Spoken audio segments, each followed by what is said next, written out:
don't know what we can talk about in this nation without talking about white superiority, honestly. Who defines the meaning of God also defines the relationship between economy and God. African Americans spent $1.3 trillion last year, making us the 16th wealthiest nation in the world. Why have we not turned those riches into wealth to develop our community?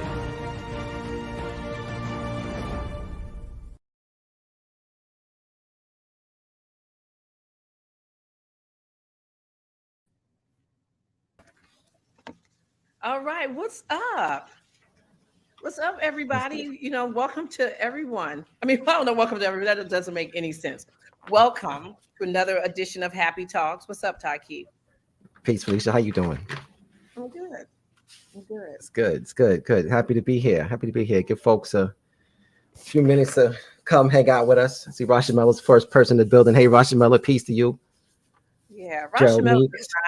Yeah, let's just give some little some little commentary about Miss Rashamella Combo, who is also she was featured in our I think last month's newsletter. Her business, facial yoga. You gotta check her out.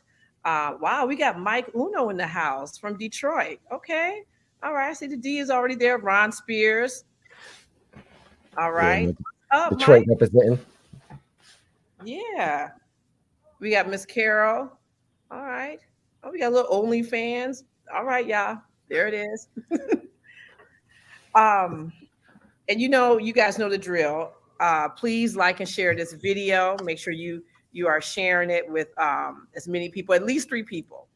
Jabari Ozazi from the Shrine of Mod says you got to share things in 3s. So you got to share it to, you know, with 3 other people. Yes. Definitely get the word out. Very exciting show tonight. We're happy to be here. This is an unusual day for us, a Monday night, but we couldn't hold off any longer. It might be one of the first Monday nights. I don't know, but I don't know if we had a Happy Talks on a Monday night. If this is not the first, it's maybe the second or the third. That's it. Yeah. We definitely Mondays. No, definitely not a Monday night, but have a special edition. Happy Talks, Black Excellence, God having a human experience. I know that's a really interesting topic. And if you saw the opener, you will see that we have an exciting announcement we've been kind of talking about for the past few months or so. Happy Day of Black Excellence, which is going to be on Saturday, February 4th in Jamaica, Queens. We're coming back to New York, have an exciting event planned. But before we really get into the show and introduce our guests, we want to kind of touch briefly on the scope of the project and why it's important for people to be there. So when we think of the Happy Black Excellence, God having a human experience, we must first think of the creative principles in our relationship to the universe. In other words, Black Excellence, God having a human experience. Taaqiy? Yes. You are staticky and I can barely hear you. Thank you, Archie, for your support. I can barely hear you. You can barely hear me? Felicia, that's not good. Yeah, it's like that little staticky. Anytime we are trying to bring something out, it's always this little drama right here. This right here. What's up with Pete in the house? So, and there's Dr. Harris. Let me do this. That little Dr. Harris, okay, and my man Ken. All right, is that better, Fee? No, keep talking. Nah, that's okay, right there. Yeah, I'll tell you, Sharon. That's good. Okay, right here. All right. Yeah, you're not your mouth is not lip sync. All right. So, what you're saying? No, it's not good. So. That's good now? We there? Okay, good. All right, fantastic. All right. So we think of Happy Black Excellence. So we think of Black Excellence in itself. We have to think first of the creative principles of the universe and our relationship to them. And when we think of the creative principles, we got to think of our inherent feature that we receive from the creator in our creative process. With that being said, we developed this program to feature Black genius on display. And with that, Felicia, can you tell them a little bit about the program? Yeah. So listen, guys, if anybody came to One Africa, okay, some people were sleeping on One Africa conference. We had Power and Unity in Detroit back in April. And then afterwards, it's like, damn, we should have been there. We should have got the live stream. I mean, you can still go to our happyfilm.com and get it, but it was nothing like being in the house. So we have now another event okay, which is going to be, this is going to be fire because first of all, one of our guests, we've never had this guest on, and his film is phenomenal. And he's going to be there. Okay. So let me just pull it up so you guys can all see. Okay. Now, if you are subscribed to the HAPI newsletter, you already had this. We broke it to y'all earlier. Okay. So people now, when you're looking at it, you're like, oh my God, I didn't know this was going on because you're not subscribed to the newsletter. You got to get subscribed to our newsletter. Just go to happyfilm.com and get subscribed. But let's take a minute and look at this.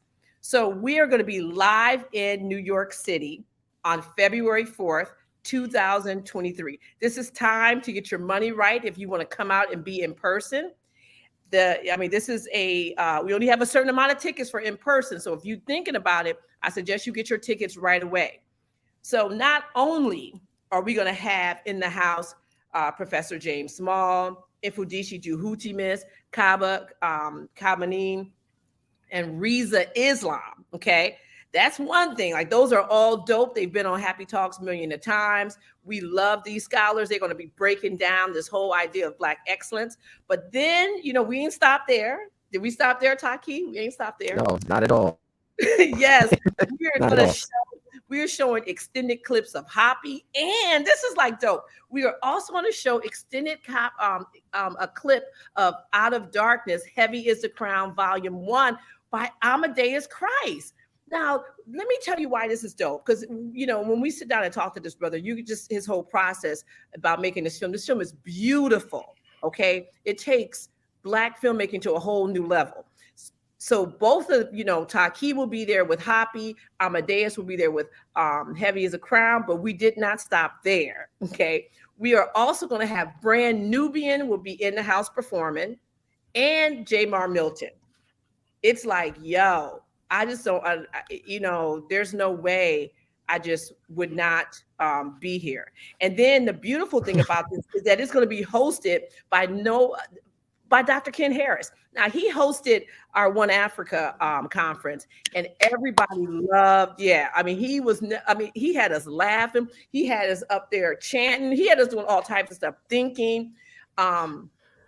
He is no joke. So he's one of the, he's number 4 in terms of presidents of the National Business League. There's only been 4, and he is number 4. This brother is no joke. He's going to be hosting this beautiful day, and it is a whole day of excellence. It's from 1 to 8. We will be at JPAC, Jamaica Arts Center. And the thing about this is that we had to find a spot big enough to hold all this talent. Like, this is going to be dope. So I'm just saying, if you guys are in the house, you have to be there. And the thing about this is, if you can't, for whatever reason, it will be on live stream. But we're not going to tape this. We're not making a DVD. We're not doing any of that. So you get the live stream, you got to look at it. You have a couple of days, and then that's it. So if you want to be part of this event, we suggest you go to happyfilm.com and just get your tickets now, because it's going to be cool. And yes, Mike, we hear you. It needs to come to Chicago. And this is our test pilot. We're in New York. So we started in New York because there's Black excellence everywhere. But this is going to be dope. Yes. Bring them out. And Felicia, when I think of Black excellence, another thing that comes to mind is the early creative process of Black people and the things that have the world kind of marveled over Black genius. Like, how did they do this? How did they come up with that? And most of the times people look at that, and the first thing that comes to mind is the God consciousness. And when we think of God consciousness, we have to think of the title of this show tonight, God Having a Human Experience. And with that, we want to bring on our 2 guests, Professor James Small and Amadeuz Christ. Hey. Peace to my brothers. How you brothers doing today? Oh, hi. What up, though? Peace to all my Detroit people in the house. Love y'all. There it is. Oh my God, there it is. Yo. We got a few Detroit cats in the house, definitely. Yeah. Detroit in the building. Detroit is definitely in the house. I'm from Oakland, though, but I love Detroit. I just had to say that. Oakland. All right. That's what's up. Yeah. I used to live in Oakland. Oakland's cool. So first, I just want to say, just welcome Amadeuz, because you've never been on our show. And so this is really nice, you know. I don't understand why he's never been on your show. I don't know, because we met Amadeuz. Remember, we were on the Philippe Matthews show, like what, 2 years? It had to be in like during COVID, 2020. And I remember looking, I was like, wow, look at all these Black male filmmakers. And you guys were all on one show. And we just didn't get up, but it's good we're getting up now.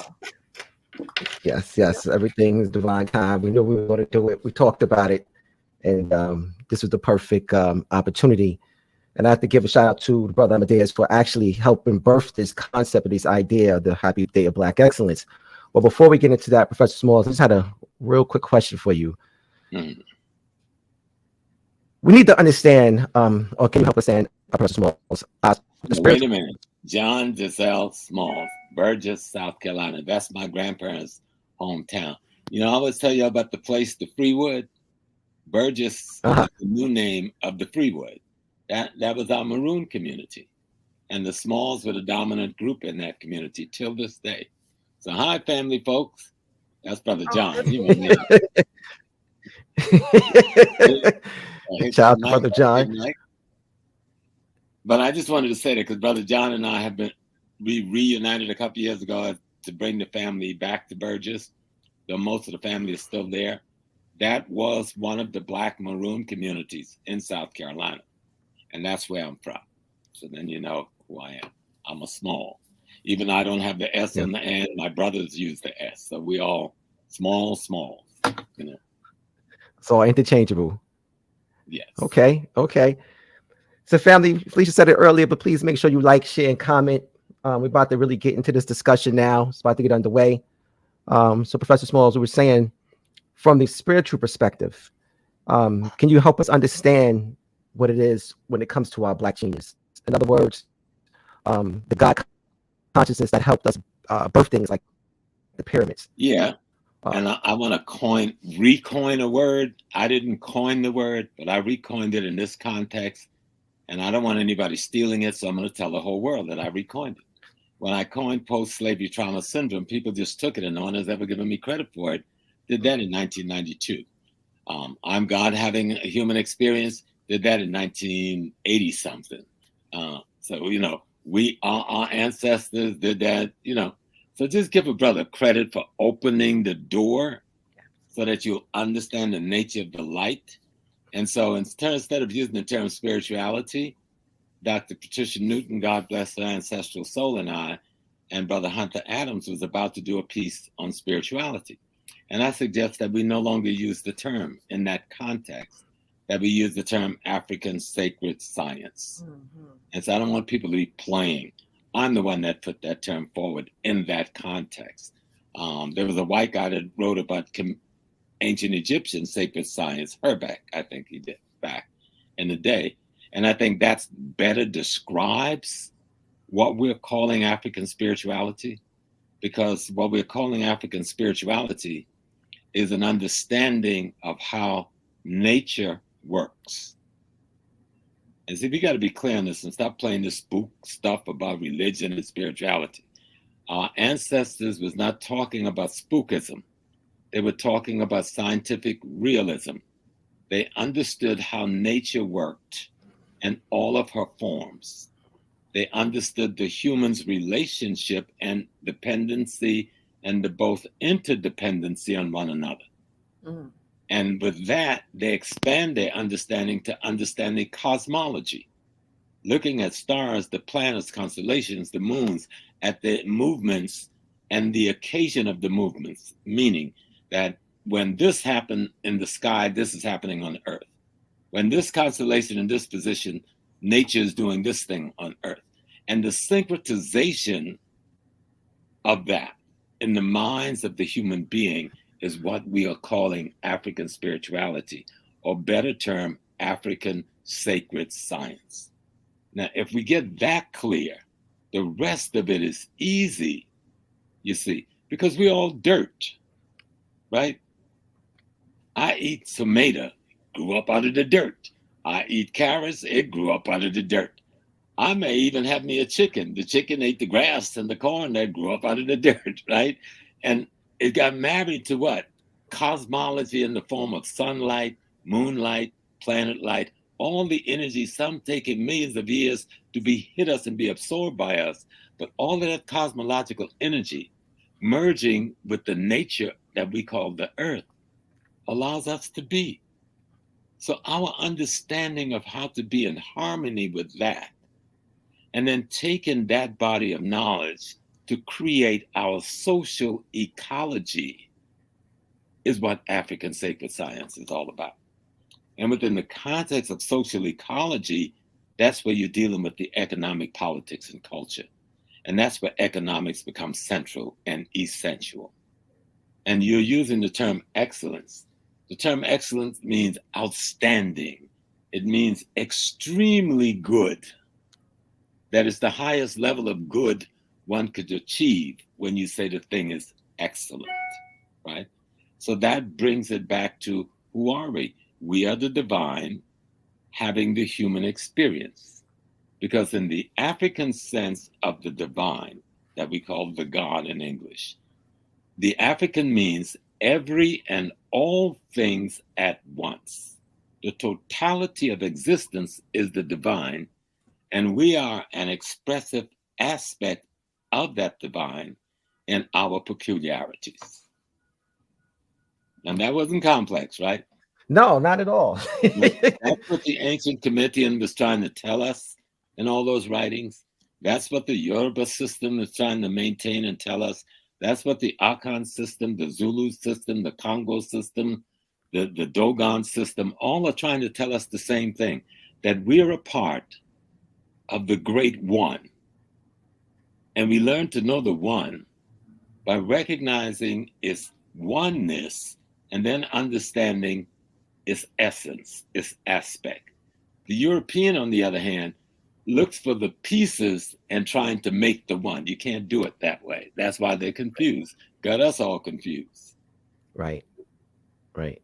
And so when we are talking about then, how does African spirituality, sacred science, relate to the excellence in economics? Then we have to understand the role that economics play, and this is what HAPI is talking about, in the development of human relationship living together, which we call civilization and harmony and balance and just accord.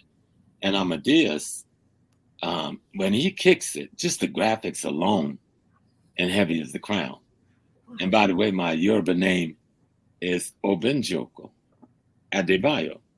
Obajoko Oba, I'm the king. Ade, that's the crown. I'm the king who's come to reclaim his crown. So you know my real name, Obenjoko Adebayo. And in that context, I've tried to live the role, because that's what a name is, you know. The name your family gives you describes the function you're going to be. And your job is to live up to the name.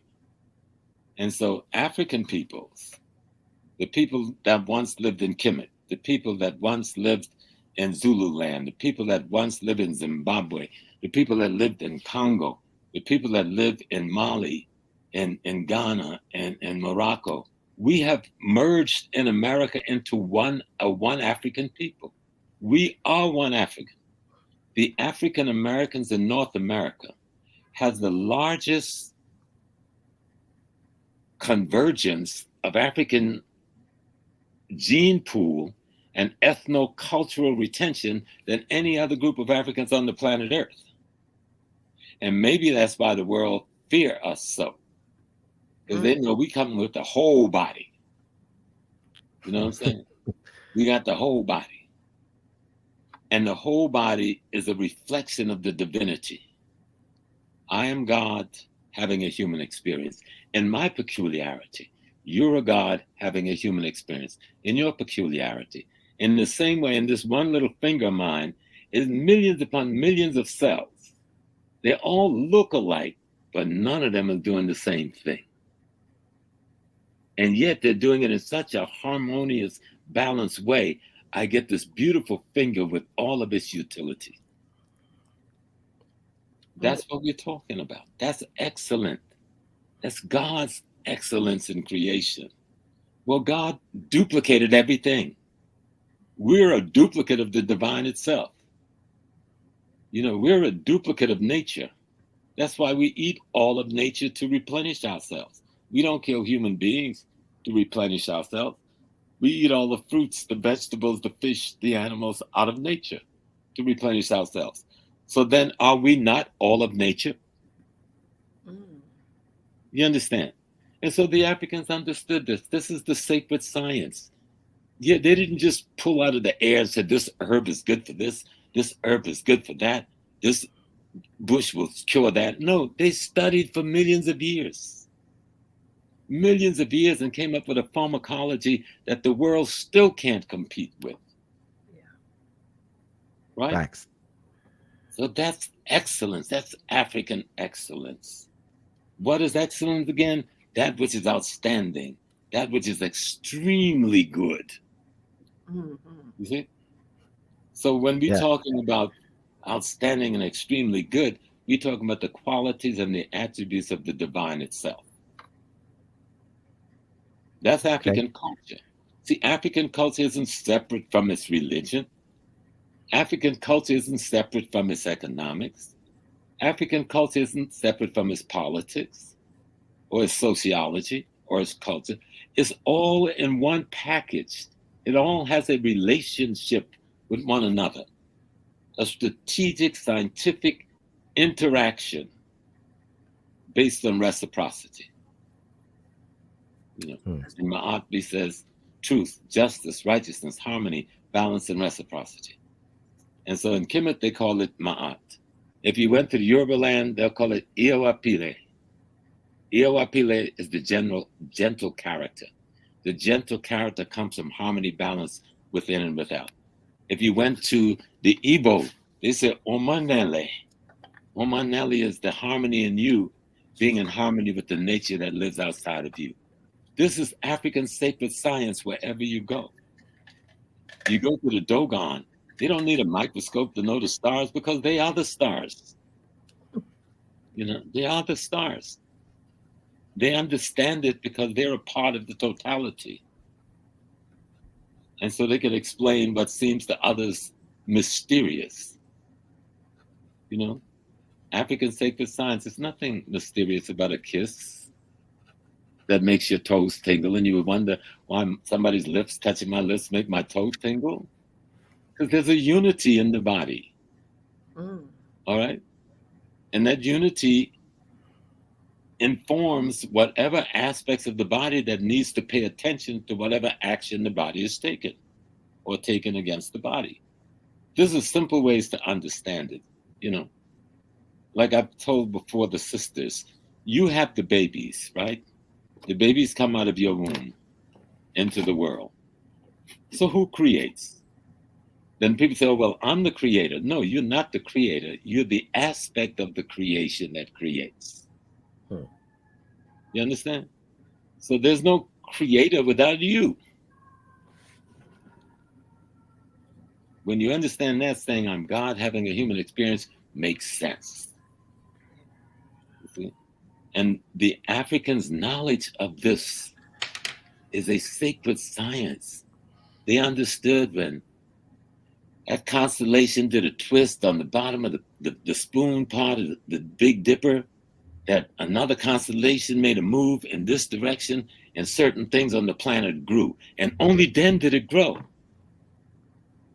And certain foods you can eat at that time of the year that would attend to this part of your health. And then something else would attend to that part of your health. All synchronized. That's the sacred science that others have turned into religion because they misunderstood what we were trying to teach them in their ignorance and their barbarity. So they took the symbolisms and made it reality instead of taking reality and explaining it using symbolisms. And so that's why I love the way Amadeus plays with the graphics in Heavy as the Crown. And I love the way HAPI, when you're doing, you know, that sweep where we're going over all of the different pyramids in the earlier time periods that most people never seen, looking at those symbolic designs on earth of what is in the heavens and replicating it as above, so below. Why? so we could study it up close and learn how to implement it in our daily character.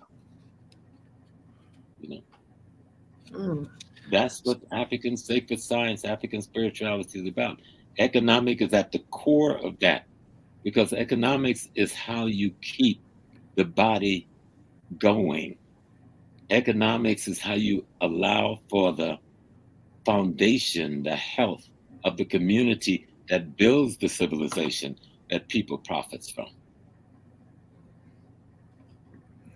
Well, I hope that's a decent kind of opening. I don't know. That's what the red, when you put on the red, things happen because this my father Shango. You know, I'm a child of Shango. I'm a child of Oya. You know, Oya is the wind, but Oya is the interconnectivity of the human consciousness that allows the transformation of the human character. Yes. And I want to go on record here also when it comes to coining a phrase. Professor Smalls is the, give him credit, the person that coined the subtitle for the film. He just said it a little while ago, the role of economics in the development of civilization. I kind of sat down with Professor Smalls one night and I said, it's HAPI, but it has to be something else. And you talk about economics, so what do you think? In one shot, role of economics, development, civilization, and that was it. It's just like that, and that's how it happened. Professor Smalls, you mentioned something about aspect of the creator creating. And in that sense, when we think of the run of the show that we're going to have in February, it's going to be a showcase of our artistic genius through music, film, intellectualism, Black entrepreneurship. When it comes to Africans in music and expressing God through music, what does that look like? Or can you give us a little more context with that? Music, when we hear music, I just left a wedding, right? And I'm watching people dancing. I'm talking people older than me. I'm old, right? And there were folks older than me, and they were getting down in the Soul Train line. I didn't even try that line. Right? Because the music spoke to something in them, right? What is the music? The music is the rhythm of your bodies, right? If you ever went to the doctor and they want to check you, they do a pulse, right? A pulse is a rhythm from one of your organs, from one part of your heart. It doesn't even record all of your heart.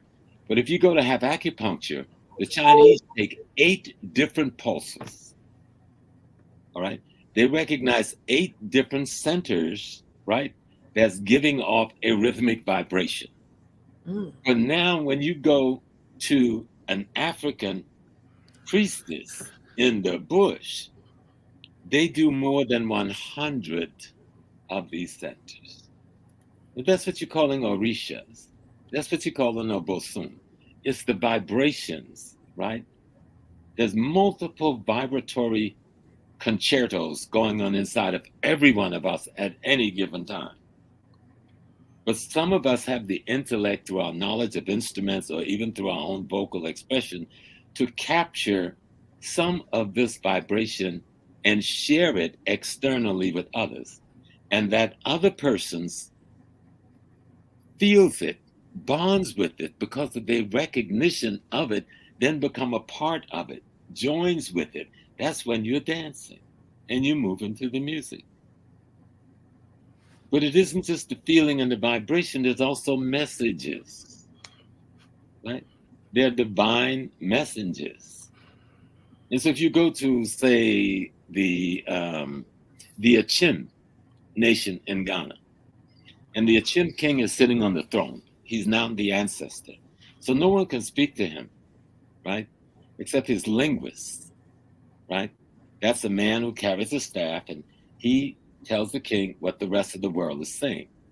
Here's how it's done in the Chim on certain high days. A man on the other side wants to speak to the king. So he has a linguist. So his linguist has to tell the king's linguist what his chief wants to say to the king. But they don't do it with words. They do it with a horn. But the horn conveys the vibration of the language that's embedded in their intellect through rhythm. So you may hear, but they hear, how are you, Majesty? You understand? That's how high the African sacred science is. And we sitting over here playing with European skateboards and stuff and calling it science because they got a little light on the runner board. Do you understand me? That's if powerful. you went to the Ashanti, right? Santahini, King of Kings of the Ashanti Nation, he's sitting there and he has a linguist.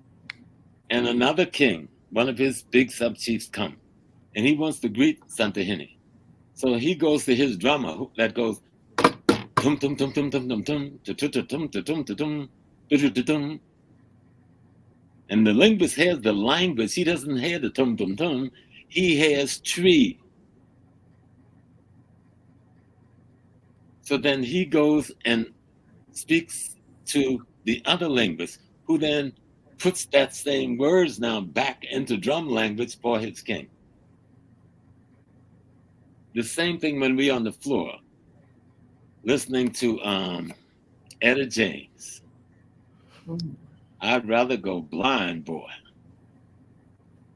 When Etta is singing, I'd rather go blind, you feel like you're going blind because you're just about to lose your lady or lose your man.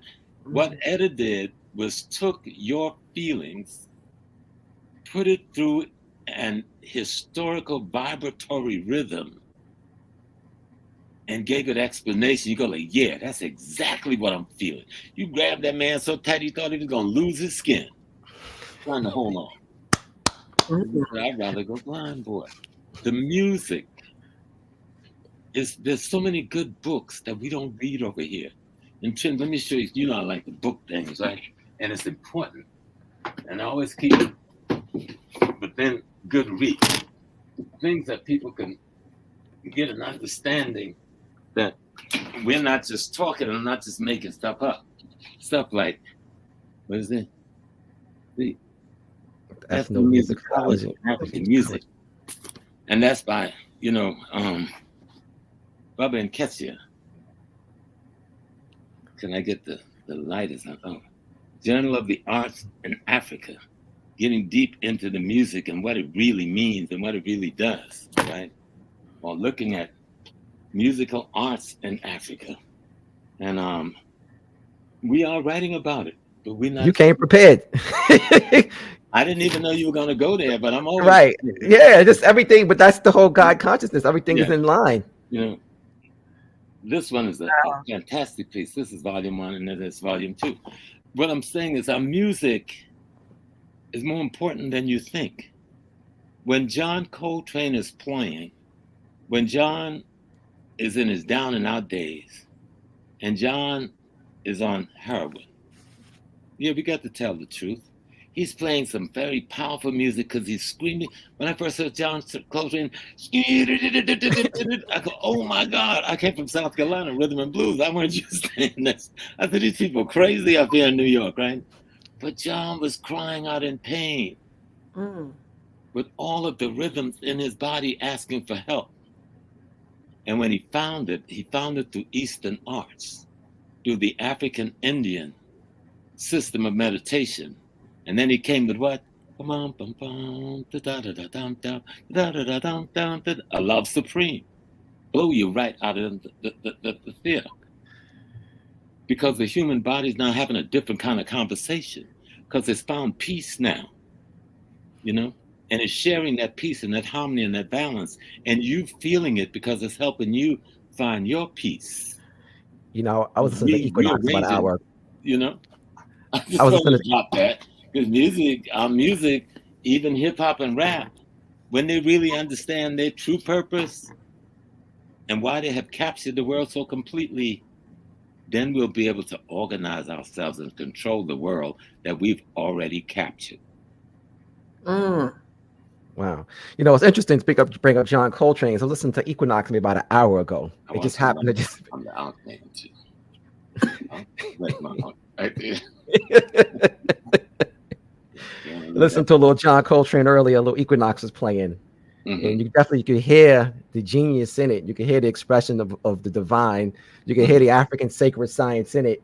And it's just a beautiful thing, you know, when we think of just you know, if you want to use this term, God or the creative principles expressing itself through us in many facets.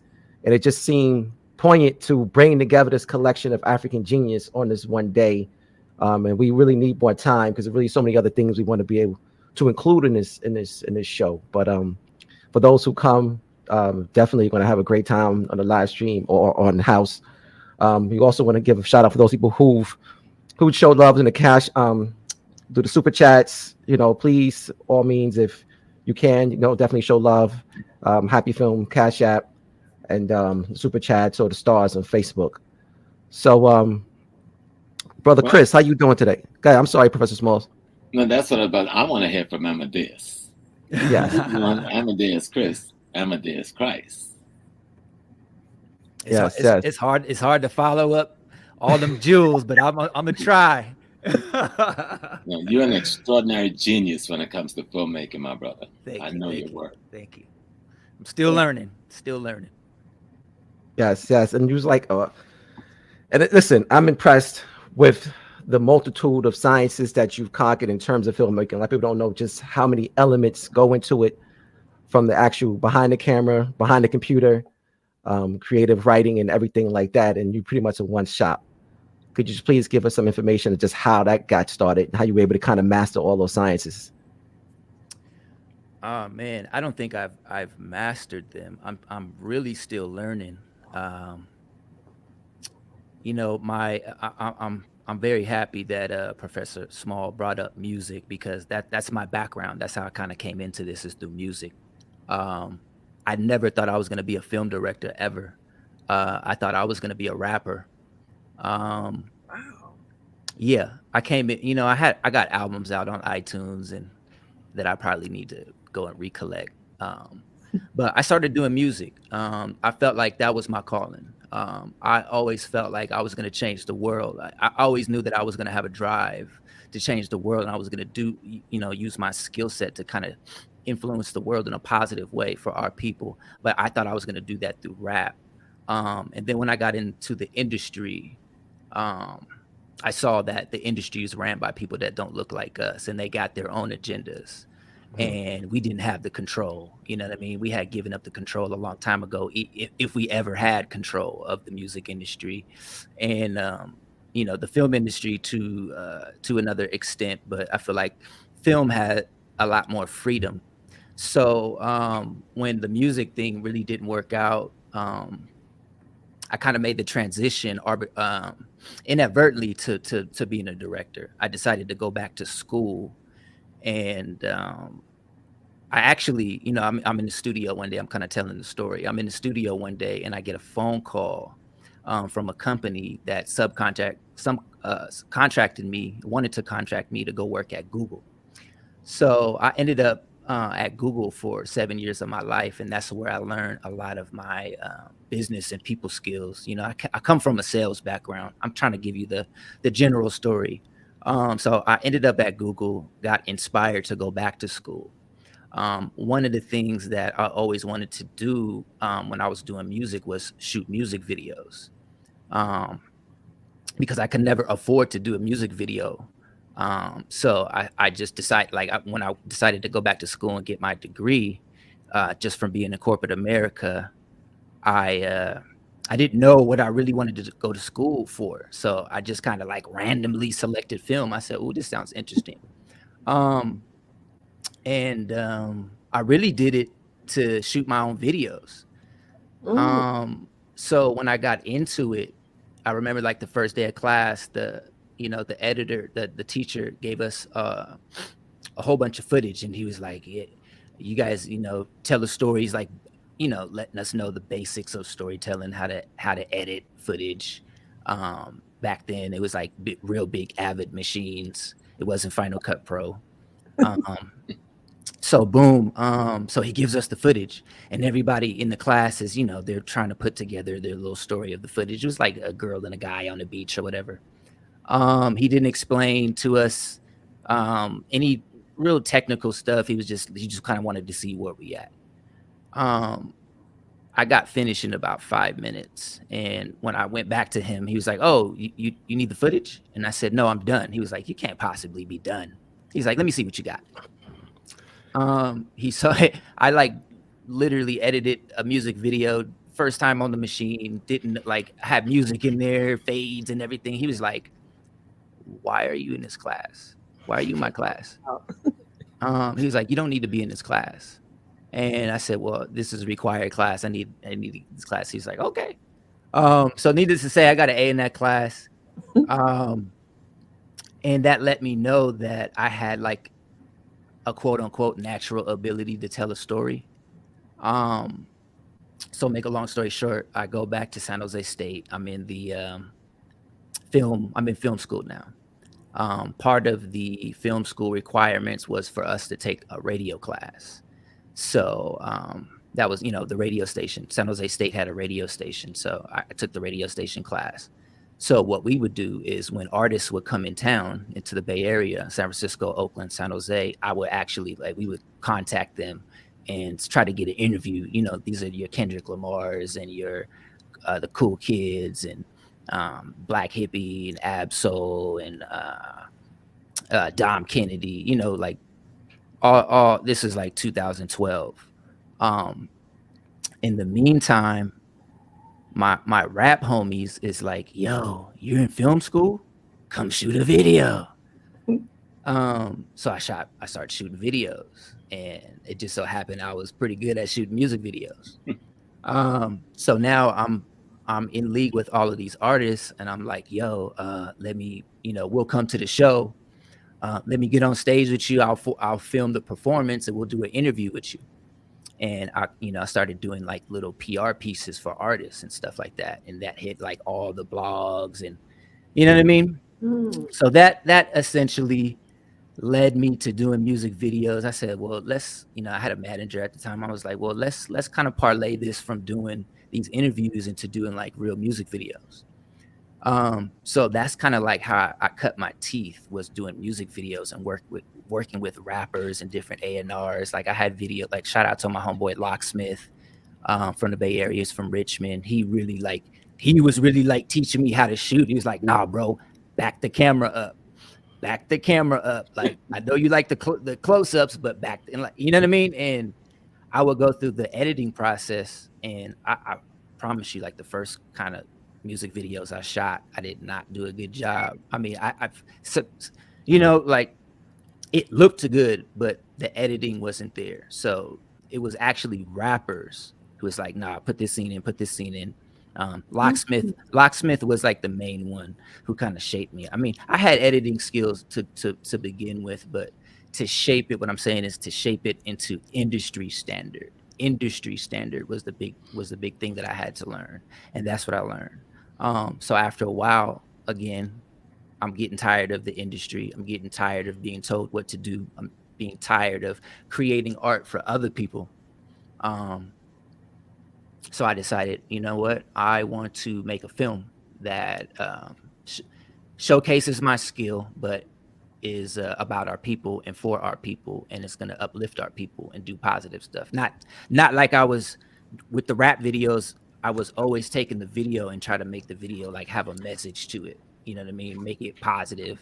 But I can only do so much. So I needed the freedom. So I decided to get into film, make a film.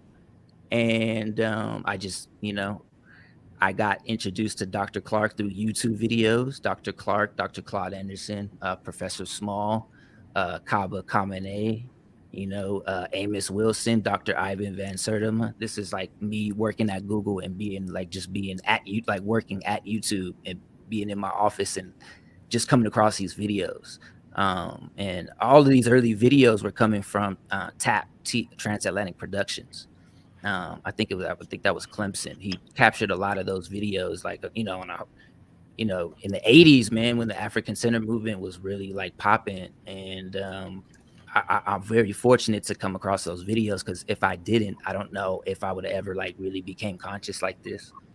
So at that point, I know I'm I'm rambling a little bit, but at that point, it was just a matter of going out and searching and contacting Tony Browder, contacting Renoko Rashidi, contacting Sabir Bey. Shout out to my boy Sabir Bey, in order to get, he's the one who plugged me with Professor Small. We went shot in LA, you know, we met at Simply Wholesome, had lunch, you know, he's just kicking jewels to me. So what you're seeing in my films is essentially like my learning process, my awakening process, and actually just being able to document that. And just really like the questions that I'm asking in the film is just, you know, just authentic questions that I have, and, you know, just sitting at the feet of the elders and being able to record that. And from the music video background, and then the music background, because that's a big piece, is the music too. And Heavy is the Crown, compared to Out of Darkness, is really heavily focused on the music. And you know, I don't want to hold up to time, but that's basically how it came to be. And it's just like me learning how to do all this on the fly, learning how to do animations on the fly, watching YouTube videos, watching tutorials on how to like do stuff. Like, you know, I feel like I have the easy part, and it, like, my job is to just bring what the elders are saying into life, you know, just making it visual. I feel like that's easy. Yeah, so okay, Amadeus, I'm gonna need for you not to discount your animations. Okay, you're just like, oh, let's look at some videos and I did it. Those animations are dope.com. Whoa. Mm. Yeah, I mean, the coloring, they're so vibrant. And it's just like when, you know, Professor was talking about like the music and how it touches something, you know, in us. Mm-hmm. We just move with it. But like the way that you use color, okay, it speaks directly to us without saying anything. It's just the you know, it's like, that's like, you know, anytime I see like Black people when they wear like colorful outfits, it's very you're just like automatically drawn to that. Like, we're the only people that can really wear color. But when I'm just purely just looking, I was like, oh my God, this is beautiful. Even your website. So, Well, yeah. I'm an artist. When I was Yeah. a kid, I used to make comic books. When I was like a little kid, I was like, I Oh, was a real nerd, man. Like, you know, I was a real nerd. Was? M. but you know what? But you know, I think that it, you know, just hearing how these things are just popping out, like, oh, I used to make comic books. I mean, so I think people really need to understand in the chat, and I think most of them do, is that, you know, you didn't just like happenstance, like just, oh, I just think one day I'm gonna be a filmmaker. You know, this is like all of your experience and your whole life brought you to this moment. Yeah, and You know, I used to like, a lot of my fondest memories of childhood was watching movies with my dad. You know what I mean? Like watching movies with my dad, and, you know, the old school HBO, you know what I mean? With they zoom in, and then I just love, like, you know, this is obviously like pre-internet, you know what I mean? But I just loved watching movies with my dad. And after the movie was over, he would like drill me. He would like, okay, what did that mean? What did this mean? What did that mean? What was the message in the movie? Why did he do this? Why did he do that? And he was like training me to like understand storytelling and the messaging in film and why certain things happen. And he, you know, he would always put that in, you know, real life terms, and he would use those as like teaching moments, and that kind of stuck with me. So I think that was probably what made me become a filmmaker in the future. Yeah, 100%. Family, listen, you guys, if you have not seen this film, I don't know why, you know, let me actually put up his website so you can get the film, okay? Right there. This is the thing. This is going to be, you know, we can't just emphasize this enough.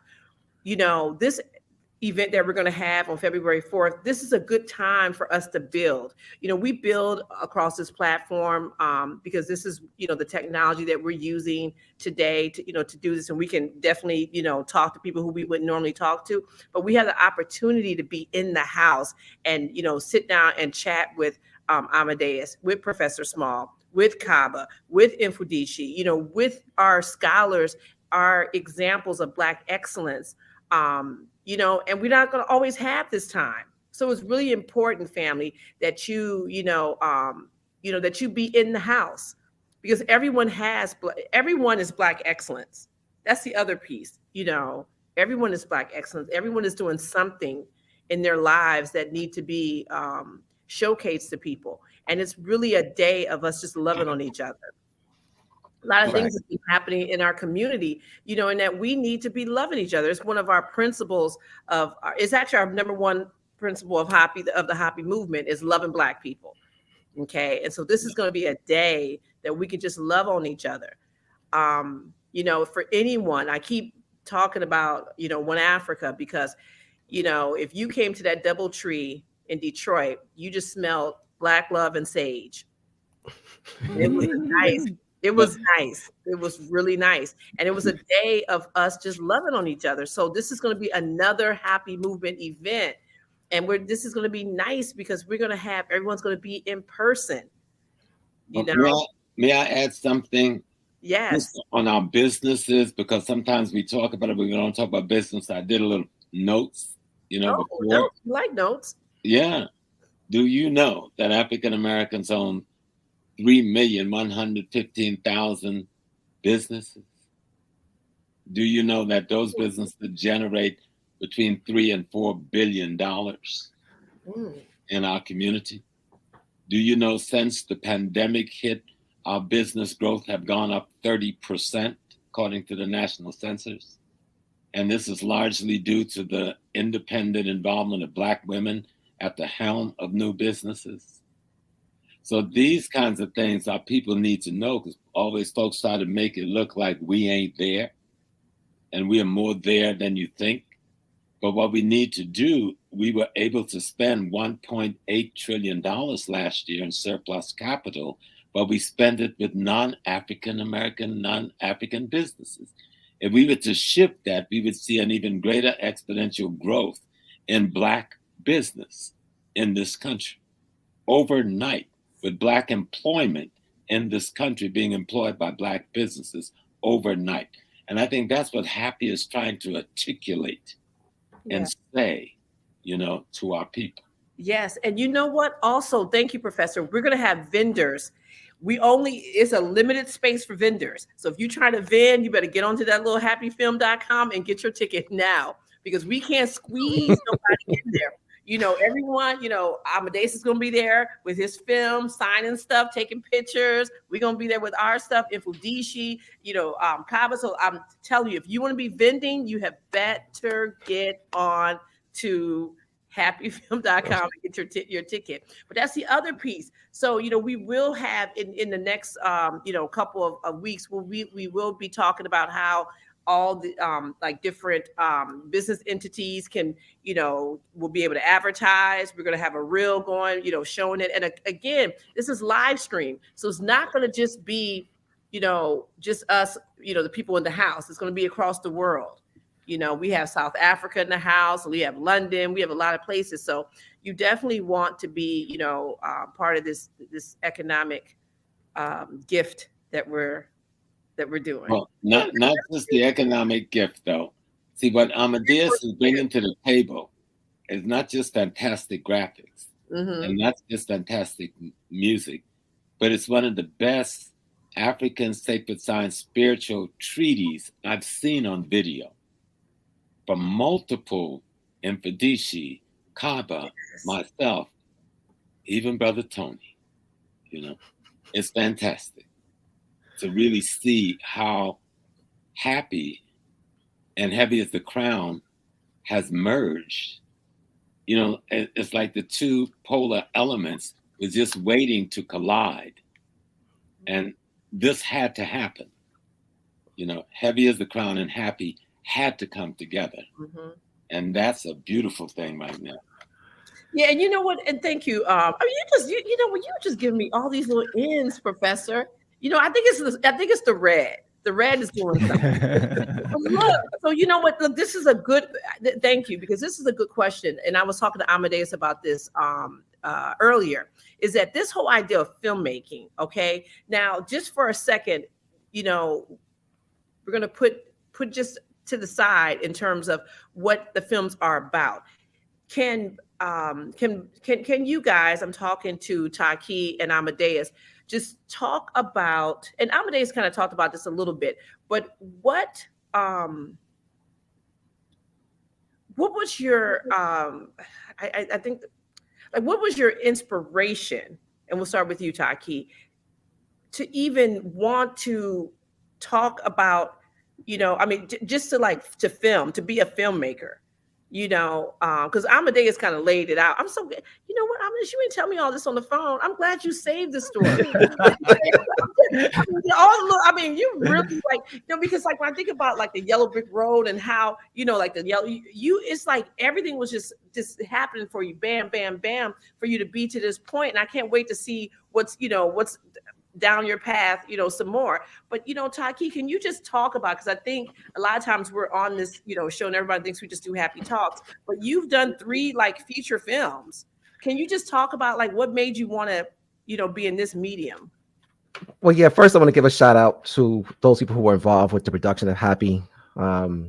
Definitely won't be here talking about HAPI without Seed and Tahuti Films and his wife, Akmarie. Definitely want to give a big shout out to them and Seed and his creative genius, because he picked the music, did the editing process. He was also the director of photography. So the HAPI experience when it came to the filmmaking was definitely a collective team of people, even yourself, Felicia, and other producers that was on the project. But for me, filmmaking, like Amadeuz, it kind of just came about. I didn't wake up at 9, 10, 11, 12-year-old and said I wanted to be a filmmaker. I started getting into film through the travel.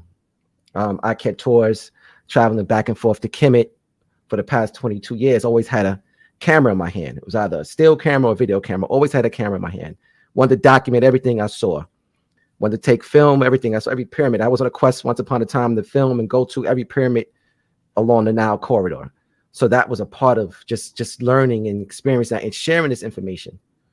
It wasn't until we got into the process of Nubia where I actually had, from the trips we took to the Sudan with Dr. J and I and others went to the Sudan, that we had this footage and this content that no one has really ever seen.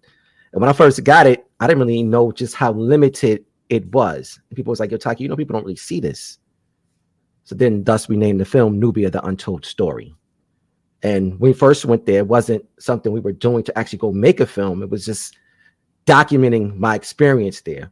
I documented our experience there up in Napata and Merowe and Dongola and Kerma and all these places, Jebel Barku, Nuri, Kuru, all these different, the royal city of Merowe, all these different places people don't really have an opportunity to see. That right there is the genesis for the filmmaking process that are now in, the Tekken and thus HAPI.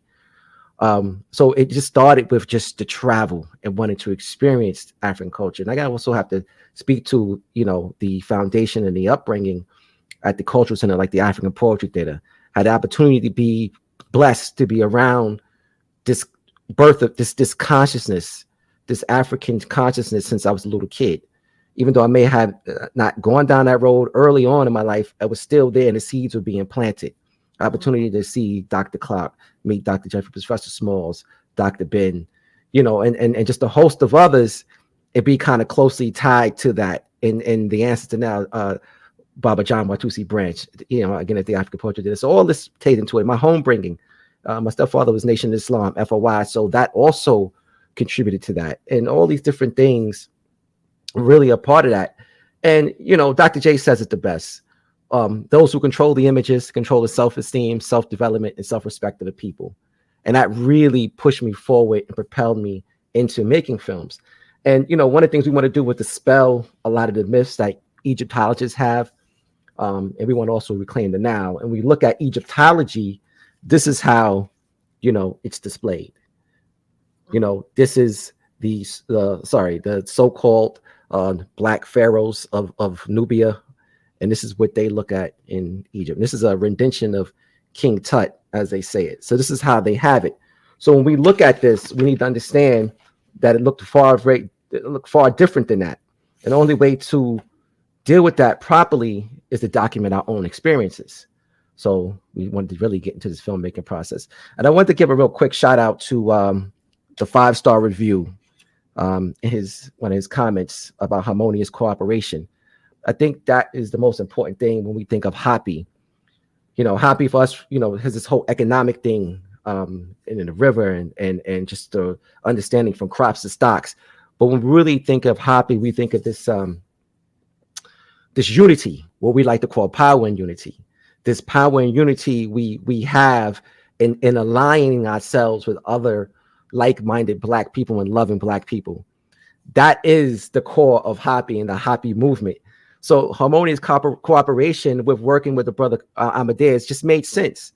It only made sense to do this because and not be in any type of competition, but do this together. So the brother and I was talking, said, thinking about coming to New York. I said, listen, it would make sense if you're going to come to New York, we just work together and we do this as one, and we bring together and bring these different elements together. So once the excellence piece came in, other things started to come up. The music, the Professor Smalls was talking about just how essential Black entrepreneurship is. And that is also a showcase of the experience on that day, Black literature, you know what I'm saying? And in other aspects. So I'm just happy to be a part of this experience. And, that's about it. Yeah. So, you know what, because a lot of times, we're all like out in this film world. And Professor can talk about this too, because he's a consultant on Godfather of Harlem. So he's, in the business. And, we don't really get to see, an Amadeuz or a Taaqiy Grant out there as much as, as people think. And so you guys really, are, it's nice for you guys to, to know each other and to, and just really be collaborative about your relationship. But Amadeuz, I want to ask you about this in terms of like, what do you see as, well, first of all, like, what are you getting ready to do next? Okay. I know you're doing this, but like, what is your grand, like, plan? Absolutely. So Heavy as the Crown is a multiple film project.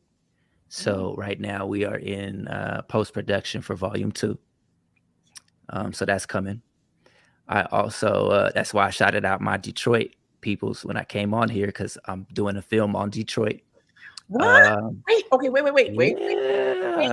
Oh man, you're not ready. No, I'm from Detroit, but listen, look, you got all this little stuff you talking. You need to have something for us to show on February 4th. It can just be a little teaser. It can be a little. I got a teaser for you. Okay, there it is. So see, look, family. So look, you ain't gonna be able to see it unless you at the event. I'm just saying. Let me just put it back up here. Happy Film. Go ahead, Amadeuz. So the film on Detroit is going to be focused around Black Bottom and Paradise Valley. And when I say we got some I got a big surprise coming up too. I got some heavy hitters in there, but I got a big surprise we working on. I'm not gonna say too much, but we got all of the peoples from Detroit in there, man. It's gonna be rocking. So that's gonna be a big project. And then I have a big IP that I'm working on. Like I just came back from the American film market, and them boys ain't playing. There's a lot of distribution companies. There's one in particular that's a Black-owned distribution company. But I'm trying to get into feature films. I'm working on a big IP, big IP, like a African Star Wars meets Final Fantasy. What? Meets Black Panther. Yeah, you need to have a conversation with me. I'm open. Man. Professor Smalls is definitely gonna be a consultant. Oh yeah, like that's where I'm trying to get the bag, like that big bag, and get everybody very well paid. You know what I mean? Because remember, I'm a consultant on The Godfather of Harlem, but also for any 6 months of filming, I'm in the studio as an executive producer, right at camera and director side for the entire 6 months, every day. So I've learned a lot in the 6 years in this industry up close. And we do have a lot of young Black people out there. Like in this last 10 episodes, I think we used 5 Black directors. And in the one before, 4 Black directors. And this year, even the whites had to comment that the Godfather of Harlem staff, the total studio staff of, on an average day, 200 plus persons, even though we worked over 1,500 persons this year, 50% were Blacks, young Black people. So you see our moving into the industry on all kinds of different levels. And so the Black associations need to learn to come together and do convergences so that all that Black talent that's out there looking for a place to be. I mean, imagine I'm walking out of the studio one day and I see this little short woman walking in with locks, and it's Miss Whoopi Goldberg. And I said, "Oh, good afternoon, Sister Goldberg. How you doing?" And she was very gracious, right? She go like, "Hi, sir. How are you?" And I said, "Fine." I said, "You don't remember me, but when you and I knew each other like long ago, before anybody was famous, and we were doing a dinner for the Urban League, and I was the keynote speaker, and she was the comedian." And when she came back out, I guess after a few hours of filming, something must have kicked in. I'm standing outside with some of the union guys, and she said, "Do you want to take a picture with me?" And then she proceeded to take a picture with every one of the guys standing out there, all of these brothers, about 7 or 8 of them. She took an individual with each one of them, never stopped smiling, never stopped with the courtesies. And you saw that a lot. The brother, all the musicians were passing through. This next piece is going to have everybody with a who and who of Black folks in theater and music in it. And they were all very gracious people. But the point I was making is that you're seeing all these young Black filmmakers and directors and executive producers. I had a chance to watch them coming through. And since I'm an older guy, everybody comes to talk to me. They don't know what I'm doing there, but they know he's an old guy and he's here. So maybe we need to talk to him, right? Yeah, but you see all of this Black youth going exactly in the place you're describing. And what you and Taaqiy is doing by coming together like this, that sets a pace. Yes. Because when I see a lot of them, I'm wondering, why aren't they working together? Why are they competing here with this dude, right? Why aren't they finding a place to work together? Now, I know it's happening because I was talking to a filmmaker in the UK today, and she's on her way to South Africa now. They're filming Shaka, a new on Shaka, King of the Zulu. And matter of fact, one of the brothers who's the director of it is from Detroit. I can't remember his name, but he's there, and I'd introduced the two of them so they could hook up. So it's happening. And so what you guys are doing is letting people see that it has happened, that young Black filmmakers can come together and make a greater difference even in the products they themselves are doing. Yeah. Because it is happening all across the system now. Yeah. And you know what? And thank you, Professor, just how we're just networking and talking, that will be another aspect of our event, is that we will be able to, have this chance to just sit and chat with each other. So many things were, I think about some of those pictures. And if you go to any of our social media pages, you can see, I keep bringing up One Africa because that's the only thing I keep referring to. But, seeing a Professor Small sitting down and having people just talking to him, or Baina Bello just chilling and just holding court, Dr. little Rosalind Jeffries was getting in there too, people just chatting. And this is what this is going to be, be like. I should have my picture. That's you, Professor. Sit up on set with your director's chair. But so that's what's up. I can't wait to see this, Amadeuz. Yeah, Felicia, you hit the nail right on the head with the networking event, and I think we have to underscore that. And a lot of the reason why a lot of this came together. And before I even start there, I want to also give a shout out to Philippe Matthews for actually introducing me to the brother Amadeuz Christ, and also Amawali Africa, and the brother, my man Hodge out of DC, all filmmakers, and that's who was on that panel that day. And all these 3 brothers, stay in touch with.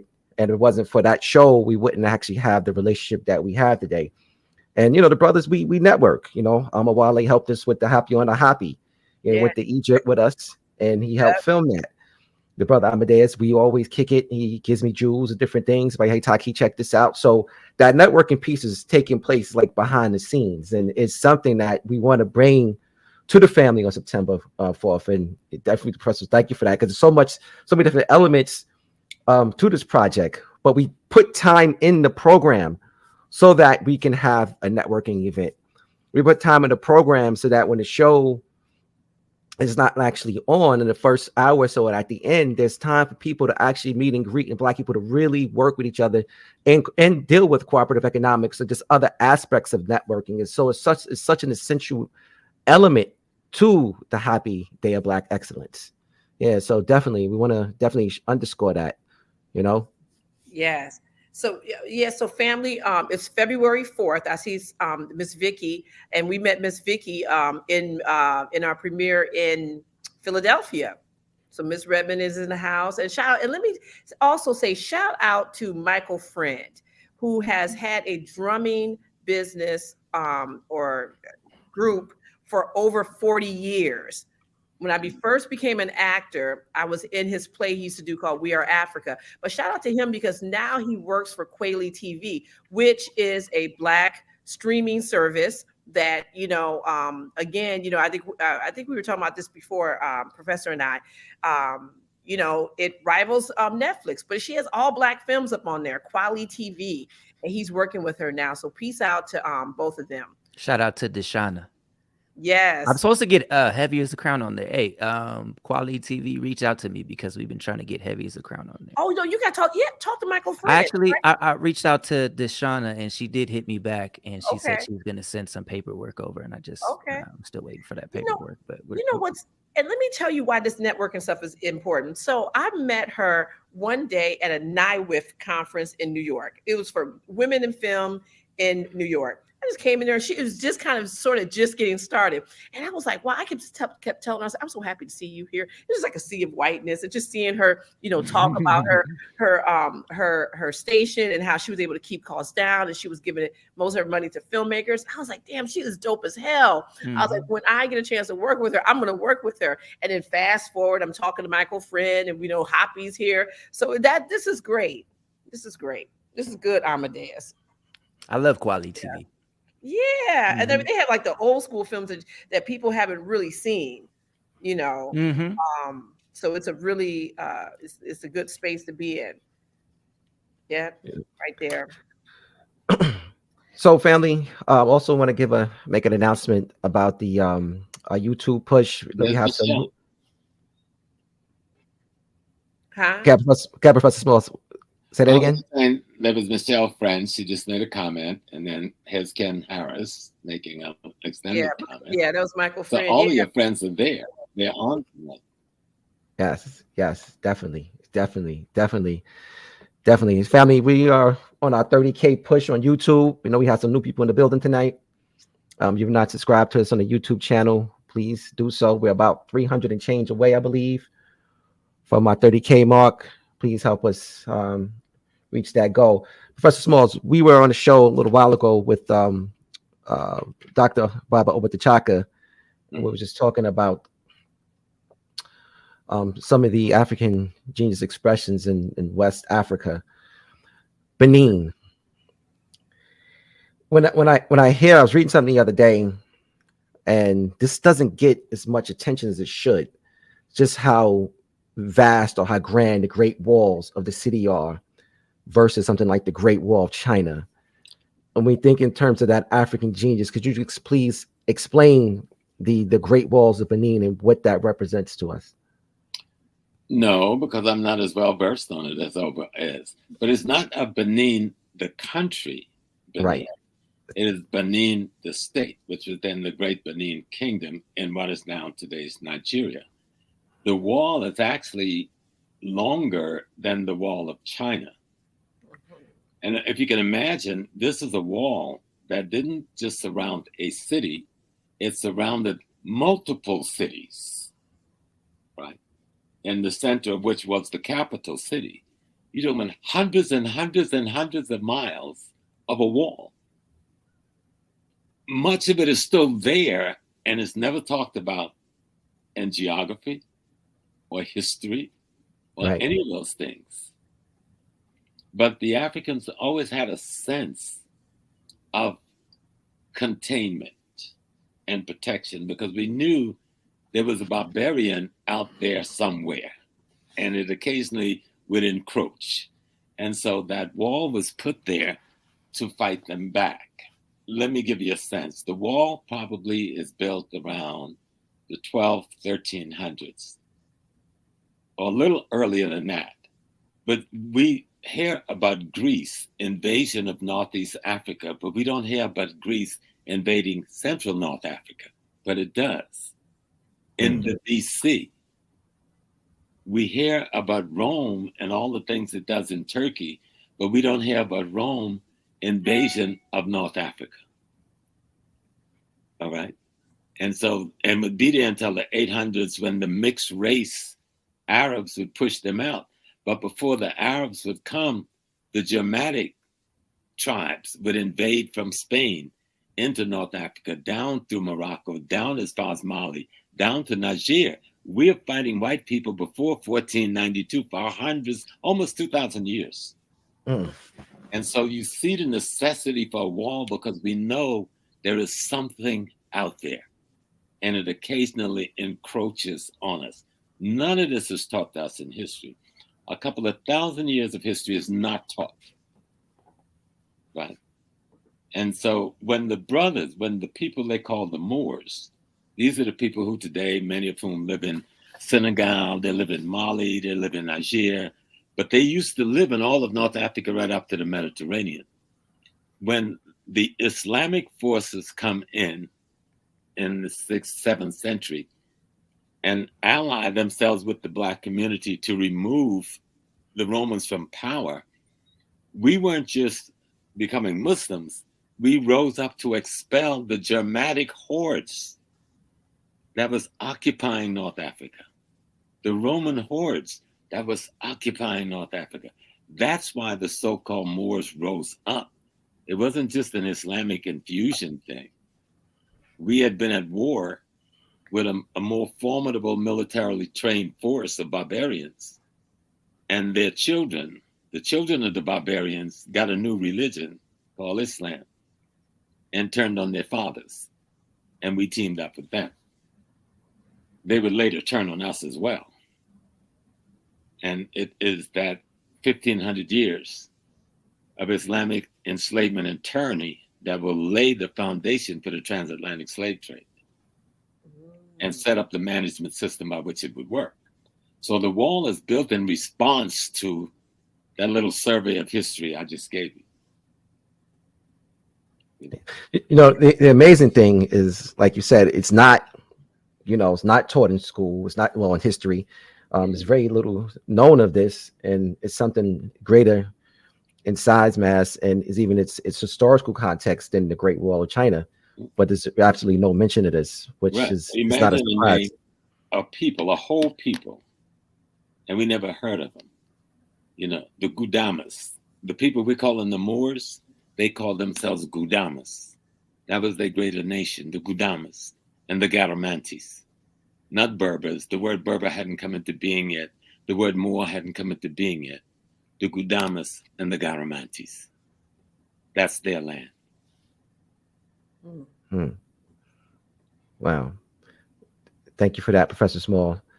Yeah, but you know, it's interesting because the brothers just put the Germans up, the Vandals and the Vistakov. I know Michael would be there because he's the historian on the Michael Imhotep. Shout out to Michael Imhotep, you know. Another Detroit native, man, Mike. Yeah. Definitely a part of the One Africa conference. So, Brother Amadeuz, Professor Small spoke about an important thing when you speak about the history. So you mentioned earlier watching Clemson Brown, the brother Clemson Brown, and his catalog of these. Hi, Susan Tata. Hey, Susan Tata. These. Wait, Amadeuz, have you been on Susan Tata's show? I have not. What? Okay, don't worry. Yeah, we will get you together. I'd be happy to. I'd be happy to. Yes. Okay, go ahead. Yes. Yeah, shout out to Susan Tata, great sister. Peace and love to her. Clemson Brown's catalog of information. Is there anything in our history that touched you in a way that made you want to speak to it in film? The thing that what I saw that inspired me was A Great and Mighty Walk by Dr. Clark. that was the film documentary. I think it was produced by Wesley Snipes, if I'm not mistaken, with his Amin Ra Productions. Right. I saw that come on like public television way back in 2006 when I was like on my way to the studio, and I tell this story a million times. That was when Dr. Clark was speaking. It just happened to come on TV, and I was like, as soon as I heard his voice, I didn't know who he was. As soon as I heard his voice, I just felt him in the room, and I literally just had to sit down. It was like it floored me. When he was just dropping jewels. I mean, it was, he would tell his story and then drop history, and then tell his story and then drop history, and then tell his story and then drop history. And what he said when he was talking about Greece and how the first piece of written literature that came out of Greece was written by Homer, the Iliad and the Odyssey. And when he said that book was written, I think he said around 1100 BC in the film, or 1200 BC, he said, or it might have been 650. They brought that up in the debate he had with Mary Lefkowitz. 650, let's just go with that. When he said we had already gone through 24 dynasties in Egypt, that completely just turned my whole worldview upside down just with that statement. Because I had never connected Egypt to us. You know what I mean? I grew up in the church, and when they talk about the Egyptians in Christianity, we're the bad guys. You know what I mean? We were the ones that enslaved the chosen people. So that kind of flipped everything upside down. And then I started to connect everything to us as a people. And then I was like, wait a minute. If ancient Kemet is the foundation civilization for Western culture, Western civilization, and they got everything from us, that changes everything. That's the story that needs to be told. You know what I mean? So that is what inspired me. That planted the seed. I wouldn't actually decide to make a film until about 6 years later. But that seed that was planted by Dr. Clark, I mean, it just grew and grew and grew and grew and grew. And then when you're mentioning Transatlantic Productions, again, I'm just on YouTube. You know what I mean? Watching YouTube, and I'm seeing these videos start popping up, and I see Dr. Clark's video start popping up. I'm like, oh, that's the guy I saw in the film. And then I literally watched every single Dr. Clark lecture on YouTube faithfully. I mean, just driving with my kids in the car, driving in traffic, listening to Dr. Clark. That's what's up. And then it just it spiderwebbed into everybody else: Dr. Amos Wilson, Dr. Ivan Van Sertima, Professor James Small, Kaba, Dr. Leonard Jeffries, and I kind of got introduced to the conscious community, African community, that way by accident. So that is what motivated me to kind of pick up the torch and help tell this story with my particular skill set, Right. So as we talk about telling your story, your hat and the symbol, can you just take it off and kind of elaborate on that? Yeah. So yeah. There we go. So, and by the way, he's sending all of us a hat. So you know what? I will. This symbol, my first company logo was stolen by a real famous football player, and I don't want to keep bringing this up because I'm really not mad at it, but that is what inspired the logo change. Wow. So I had to change my logo, and at the time I was really heavy into the pale fox and the Dogon and all the symbolism, right? But the symbol kind of just came to me in my head, like, okay, so the S, the snake represents the J in Medu Neter, right? The D, DJ, J. And that means, if I'm correct, it means to say, like instructions. And then you see the hand coming out of the snake's mouth. That is actually the D. And if I'm not mistaken, that means to give. So it's giving the word. The snake represents speech and the word. And it's funny that you just mentioned brother Dr. Oba Tashaka, because I just I was inspired to purchase the book Conversations with Olga Tameli, and you know, and my homeboys keep telling me about Dr. Oba Tashaka, and he's like, oh, he's really heavy into the Dogon, and Dr. Oba Tashaka, he keeps saying that Olga Tameli was one of his spiritual fathers, you know, one of his teachers, and I'm reading the book. This is way after this logo's design, and he's talking about the seventh Nomo, and 8 being speech, and the seventh Nomo basically representing resurrection, right? Which is the snake represents resurrection, because the snake sheds its skin, right, and it's reborn. So the DJ and the D together spells Jed. So, you know, Jedi, you see the red eye.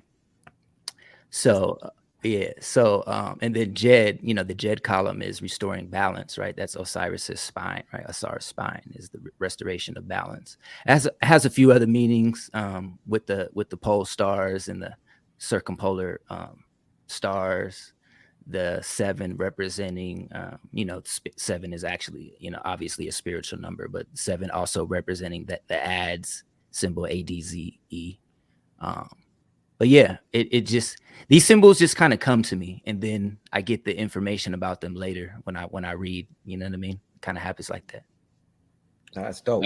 Like the music, like music. Mm-hmm. Yeah. Yeah. Mm-hmm. You know, what do you? One more question. I'm sorry, Taaqiy. So what is it, or how do you connect to your higher spirit? Like how are you able to have that connection seemingly easy or just strong? You know, a lot of times we think about stuff, but we don't necessarily do anything with it.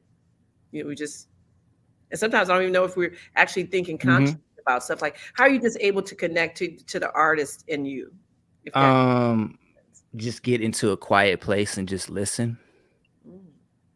You know what I mean? Like that? Have you always been like that? Yeah. I sit Indian style. Maybe that's it.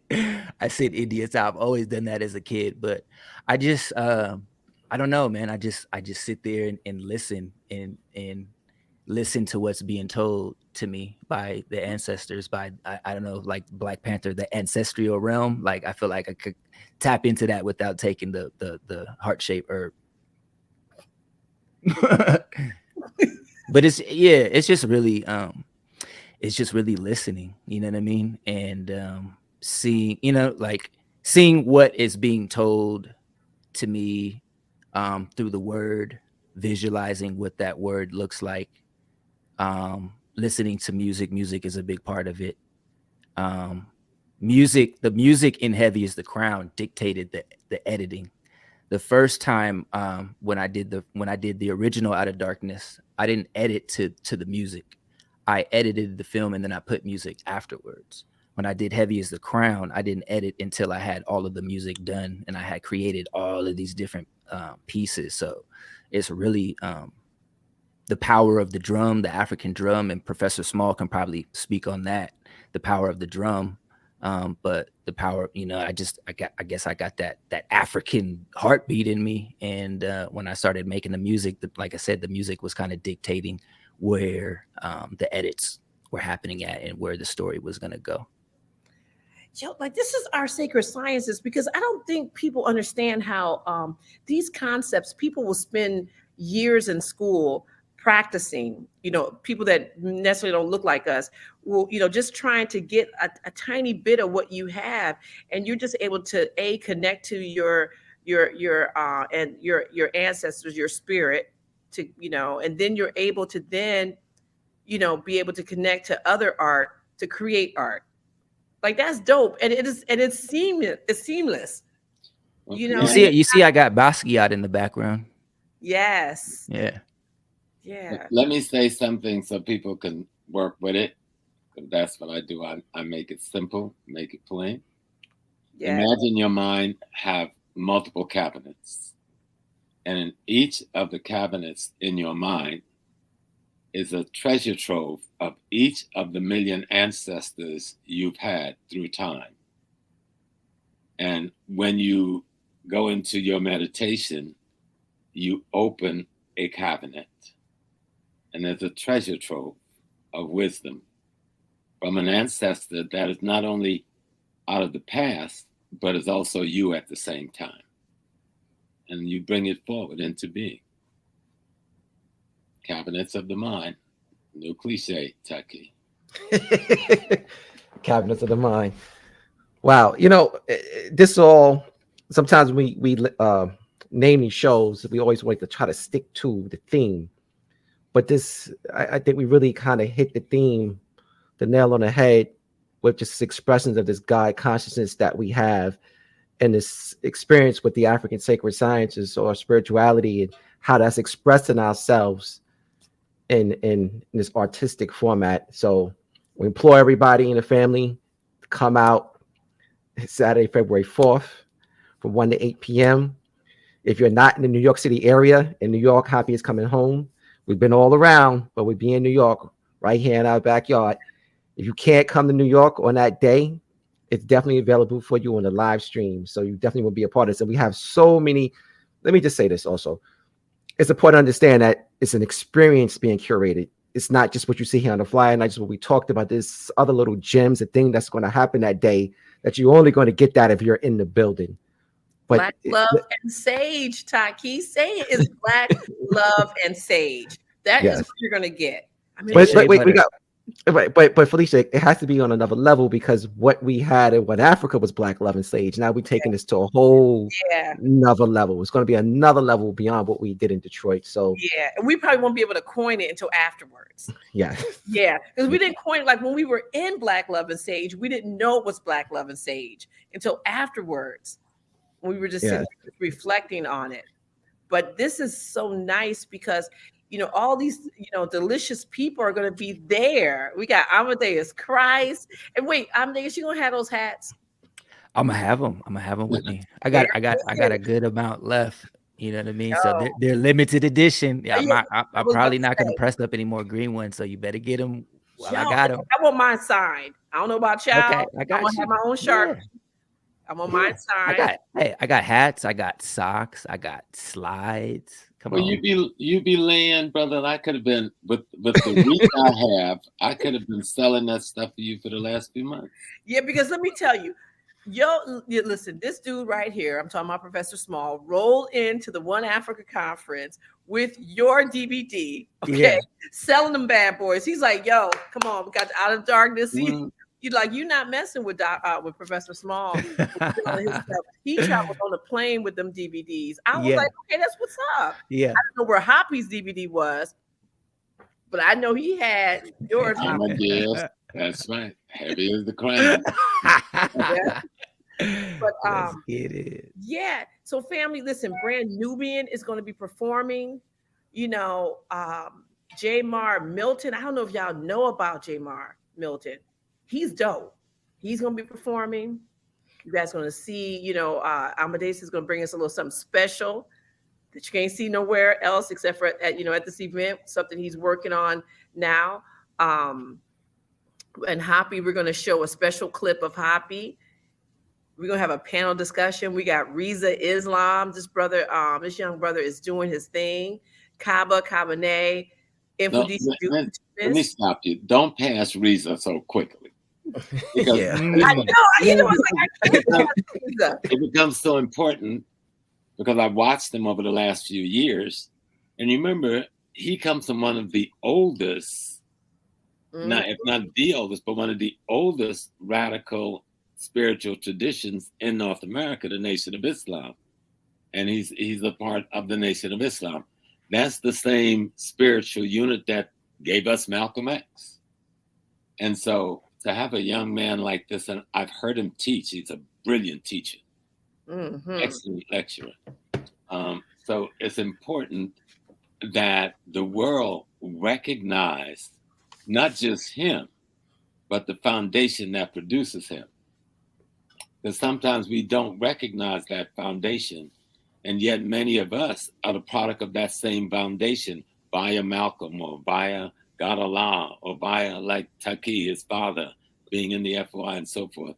So here we are, all of us being an extension of the Nation of Islam without ever acknowledging, I try to do it all the time, people think I'm a little cuckoo, that this Nation of Islam process that Malcolm X made so public has produced so many beautiful young people.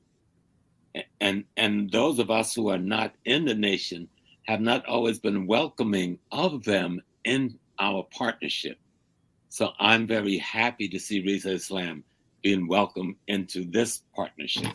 Mm-hmm. He was with us in One Africa. Yeah. Right. Yeah, I know. I just want to big him up a little bit, you know. I like, he really appreciate that because, when we first talked to him the first time about doing One Africa, we were like, yeah, you got to come, Riza. It's going to be great. And I said, we got, we named some names. We was like, we got Professor Small. He's like, I'm there.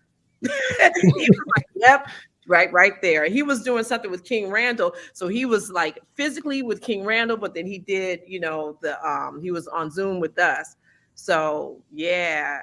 I tell you this, this HAPI movement, this loving Black people is something that it's a time in life that we all have to get behind because we are, it's just, I like what you said in the beginning, that we are doing things, a lot of times when you look at certain type of media outlets, it seems like we're not doing anything, but we have work to go, but we are definitely collaborating. Right. And I want to use that as a segue, Felicia, to talk about some of the current events that's going on. Right now, there's all this talk about this anti-Semitic conversation around Kyrie and Kanye.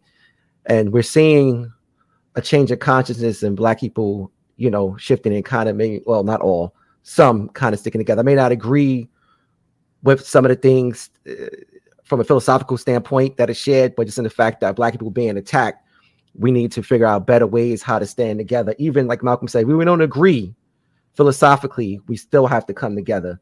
Those are our children, and how dare anyone allow anyone in your house or in their house to abuse our children for whatever the reason. If you got a problem with one of my kids, damn it, come and see me. Okay? And so we have to be more clear about this. Black youth is untouchable by the enemy. And we older ones have to make it very clear. Yeah. Malcolm said the secret to life is to have no fear. Take your fear mongering someplace else. We ain't hearing it. Neither one of those young people said anything worthy of the abuse that's been heaped upon them. Not even coming close. But even if they did, how dare you touch one of my children? And so I always remind people of a battle. It's called Islambada. Remember that word, Islambada. Michael, you there? So I know you know the date of Islambada, but it's when Robespierre was the prime minister in England, and two of the wives of a sub-Zulu chief had some issues with their king. So they ran to the British military camp. So the young king came to the camp, says, okay, y'all had your moment. Give me my ladies back. Of course, the white man said no. So he killed all of them. So the big Wiggy-Dig general comes to Bambata, king of the Zulu nation, and said, we want your sub-chief. We're going to try him for murder. And Bambata says, no, you're not. That's ours. You have no jurisdiction. And when the British general said, yes, we do, the Battle of Islambada was on, and they had 2,000 dead British soldiers at the end of the day. It caused the Robespierre government in London to collapse. They tell us about the Robespierre government collapsing, but they never tell us why. Islambada and Bambata that told the white man, get your hands off of my children. Yeah, right after this, I was talking to Professor, and I was telling him, people can say whatever they want to about Minister Louis Farrakhan, but one thing I appreciate about him was coming forward. He was one of the few. Yeah, Black people. He said, I don't give a, yeah. He made very clear that, you know, you're not going, you know, just like when you said that, he was like, you know, you got a problem, you come see me. That's exactly what he said. You know, and that's what we need. Like, we need to feel this. We just can't. We need to acknowledge we've had the fathers. Minister Farrakhan has been here for a long time. Yes, there was a rift between him and Malcolm 56 years ago. Let it go. Let it go. 56 years enough of mourning and quarreling. Okay. Dr. Clark has come and said the same thing the minister's saying. Dr. Ben has said it. Asa Hilliard has said it. Jay Carruthers, Shashi McIntyre. So many of our elders have told us we have not been listening to them. But I think the young people are now beginning to listen to the elders a lot more. And even, thank God, to the technology, you can now listen to the elders who are no longer physically here. Okay? Because they still have directions to give you. Yeah, 100%. Yo, okay, I know this may be inappropriate for me to say right now. Listen, Amadeus, I keep seeing these people buying his hat in this chat. Just put mine to the side. Just put my hat to the side, okay? That's to the side too. Because one was like, I got my hat in the shopping cart. Like, really? Wow. Put our hat to the side. I got you. Okay. I got you. All right. Don't worry. Don't worry. And what you should do, Amadeus, what you told us tonight about the meaning of the symbols and as you got them, do you have a little pamphlet on that? I could put one together. Hey, it looks like it's warranted. Let's do it. I'm gonna do it. And you know what? And listen, I'm telling you, so he's gonna have these hats and HAPI. We got all new merchandise, you know, coming. I'm telling you, guys want to be in the house February 4th. This is gonna be nice. February 4th, 1 to 8 at JPAC. And I'm telling you, I'm giving you an order. I'm the oldest guy here, right? You got to be there on February 4th because HAPI have put a new light on the Happy Valley. HAPI have put a new light on taking a trip to Kemet. It is no longer a shopping junket, right? It's no longer just a class. It's an experience. It is a renewal. It is a transformation. Some of the finest teachers in the country on ancient Kemet is a part of this HAPI project. And so returning home physically, but returning home spiritually becomes essential, the involvement with HAPI. You know. So February 4th is absolutely essential.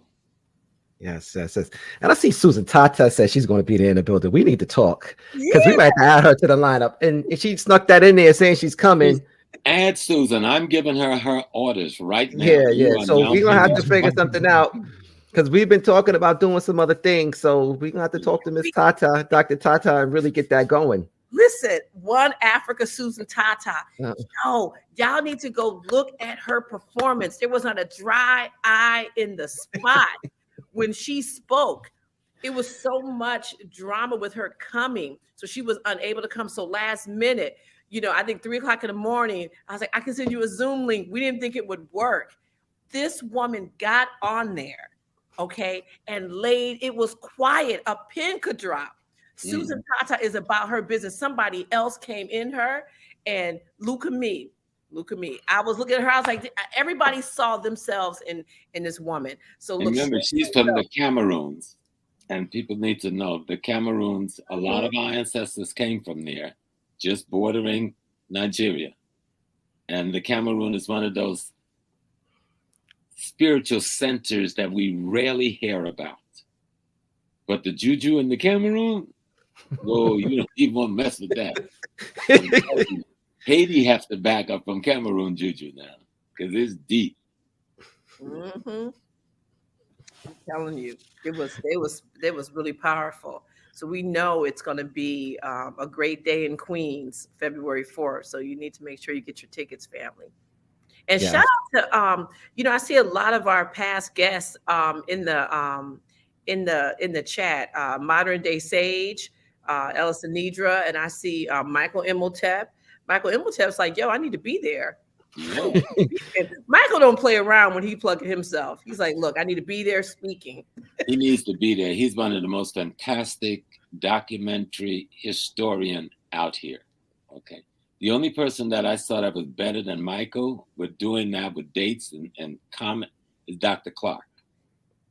You know, and Michael is the best I've seen. Wow, you're good company there, Mike.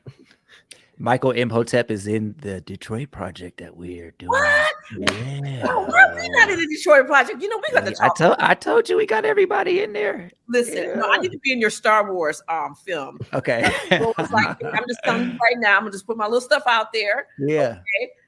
Okay. I got a part for everybody. Don't worry. The whole community is gonna be involved. There it is. Yeah. All right. All right. So, Professor Smalls, do you have any last words for us? February 4th, everybody come. This is a time for a special kind of One Africa unity. I love the way you accentuate be, right? Black, be excellence, but it's the be.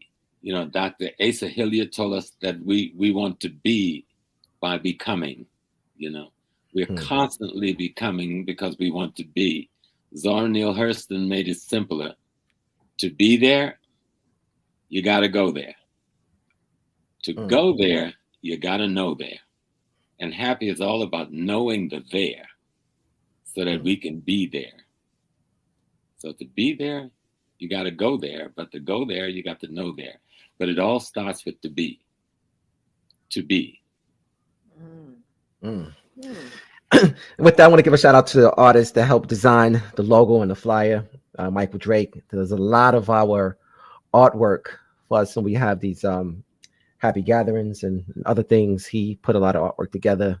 The Brothers of Genius actually did a lot of artwork in media and also the teching. So Mike and I and his wife, Veronica Kidd, we were all working close together for some time. So definitely want to give a big shout out to them.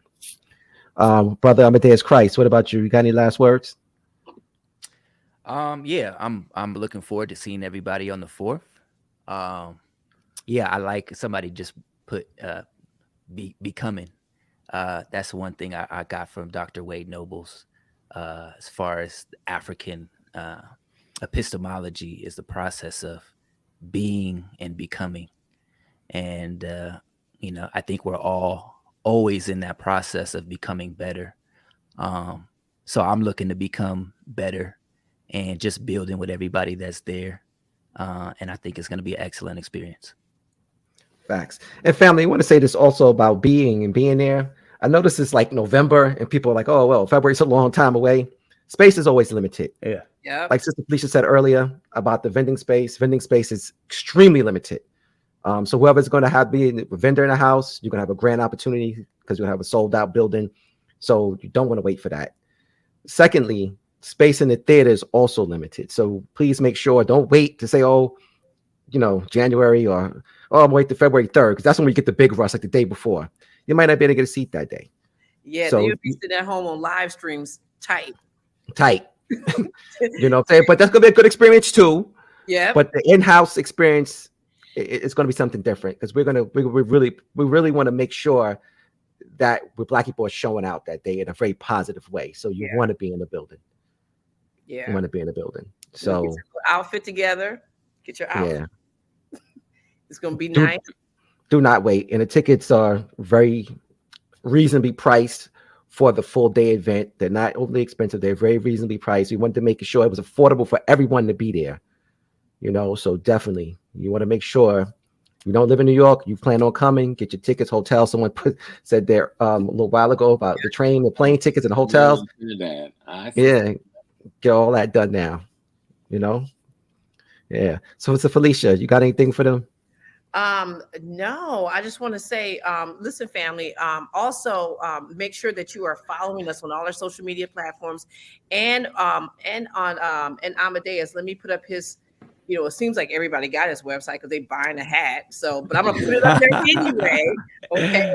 You know, make sure right there, we will make sure that we are supporting this brother because it comes down, you know, to you know, when we I think Happy principle. You know, has talked about this. Taaqiy talked about this economics. It's not always just about money, but it's also just this reciprocity. You know, African integrity. African integrity. So you coined all these things. That's right. African integrity. Yes. Now, between you and your friend, Dr. Oba Tashaka, that is, I tell you, you guys know how to say some stuff. You gotta give Dr. J credit on that one too. Dr. J, that's my teacher, Dr. J. So. Yep. But yeah, so you know, you want to make sure you are signed up to our newsletter. If you just go to happyfilm.com, you can do everything. You can get your tickets for the event. You can sign up for the newsletter. You can get merchandise. You know, it's always something special when you have your merchandise coming in, you know, with your green hat, you know, coming into February 4th. You know, that means you're going to get a picture. Your picture going to be up on social media. You come in with any of Amadeus' stuff. Look at Amadeus just showing the hat. Just showing the hat. Yeah, let me put you up there. Let's look at this hat again. You know, he got a story behind the hat, so it's not just like a snake up on there. Shameless self-promotion, but no, as long as you got two to the side, I'm good. But yeah, so just make sure you just visit happy.com and get all, you know, get your tickets, sign up for the newsletter. Make sure you have, you know, you've seen both films. You've also supported, and for the next 15 weeks, we're going to, you know, be talking exclusively about Black excellence and what does that mean. And so all of our guests that are going to be coming on will be talking to that theme. Our social media posts, that's what we're talking about next 15 weeks. But don't wait. Do the stats on our business growth, do the stats on Black banking growth, do the stats on Black credit union growth. All of these things have been happening. And I think HAPI had a lot to do with it because there's been a surge in the last 2 years. And we're the only medium that have been national in making this call. There are other smaller units around the country, but we made a national call for making the HAPI River run through the Black communities across America as an economic format, you know? And I think people are hearing us. Yes. Yeah, they heard us in February. Mm-hmm. And you know, we just keep keeping on and keep pushing. You, Neil. I got to talk to my friends in Trinidad. You know? Yes, they were up there saying, "Hey." That's from Susan Tata right there, brother Chris. Pan African Daily TV. Yeah. That's your okay. Yeah. You got to make your rounds. Let's do it. I'm ready. Yes. That's what's up. This is going to be great. And Dr. Ken Harris is in the house. He is an excellent host. And he, you know, he is Black statistics when it comes to economics because he's an economic man. Mm-hmm. So we are definitely going to catch up with him and get some more knowledge in that area. Yeah. And that's Michael Friend. You know, I was telling him it's Soul Emotion Players, 40 years of being of drumming. Right there. And so, you know, family, this whole, you know, this networking piece, this sitting down and chatting with each other, it's going to be real nice. You just don't want to miss it. Yeah. You know, this Soul Emotion Players, African Dances and Drums, you might want to talk to Mr. Friend also about doing something. So definitely you can get at us. happyfilm@gmail.com. You know, Mr. Friend definitely might like email us and want to talk to you further about that. Yeah. He gave me my first time on stage over 20-some years ago. Michael Friend. Yep. He did this wonderful play called We Are Africa. And he was talking about the Dr. Clarks, everybody, Dr. Ben. It was just wonderful. So yeah, Soul Emotion Players. He's no joke. Them drums wake you up. That's for sure. Okay. All right. So if you brothers can hang out backstage, Felicia and I will close out the show, and you know, we'll close it out with you guys as soon as we finish. Yeah. Yes. All right. Thank you guys. Thank you for having me. Thank you. Likewise. Thanks for coming. Okay. Yeah. Peace to Doriel. All of our crew is in the house. Nawari, that's what's up. Yes. So family, before we go, a couple of quick announcements. Please, again, like, comment, and share if you already haven't. The show is ending. Definitely still get it out. We got to always fight for the algorithms and to beat them, or to get in them, we should say. Definitely thanks for coming out. Please, again, like we said, get your tickets now. Don't wait. It is November. We know how Black people do things. We don't want to wait to the last minute, because that's what's going to happen. But get your tickets now, especially if you want a VIP ticket. And shout out to the brother who purchased those VIP tickets. The space is absolutely limited for VIP tickets. So you want to make sure that you're doing that. VIP tickets, vendor space, limited. Don't wait. And we're not just saying it to say it. It's a medium-sized theater, but the vending space is very small. So it's only a limited amount. So yeah, definitely. It's too cold to have your little table outside. Right. So you got to get your little, I'm telling you guys now. Yes, definitely. Get that now. And we've been doing this for some time. It's been out because we've shared it with our newsletter. People who subscribe to the newsletter, they got first dabs at it. So spaces of people have already been buying tickets. So those people who are hearing this now, this has already been in promotion for some time now. So you definitely want to take this opportunity to get your tickets. Yep. And someone, Vicky is talking about, should she bring her food? We're going to have a food vendor there. We have a specialty, some specialty wines made by a brother, Sadat X. Yes. He's going to be in the house. Brand Nubian, like Brand Nubian. Even you, like you young cats, you have to give homage to Brand Nubian. So they're going to be performing along with Jamar Milton, another very conscious rapper. It's going to be a real nice space to be in. Yes, facts. Facts. All right, Fee. So I think we good. I think we could definitely close it out, and we'll be with them next week. We'll have Infodishi coming up, Brother Kaba. We'll have RZA coming back soon again. And we'll have Dr. Ken Harris to be on with us. Definitely all people who are intimately involved with the project, we'll have them on, talking about it. And we look forward to seeing you guys. And now Susan Tata, we're going to be added. We're going to just go ahead and add her. Definitely going to have her a part of this as well. Yeah, she's got to be up in the house. Oh, wow. Yes.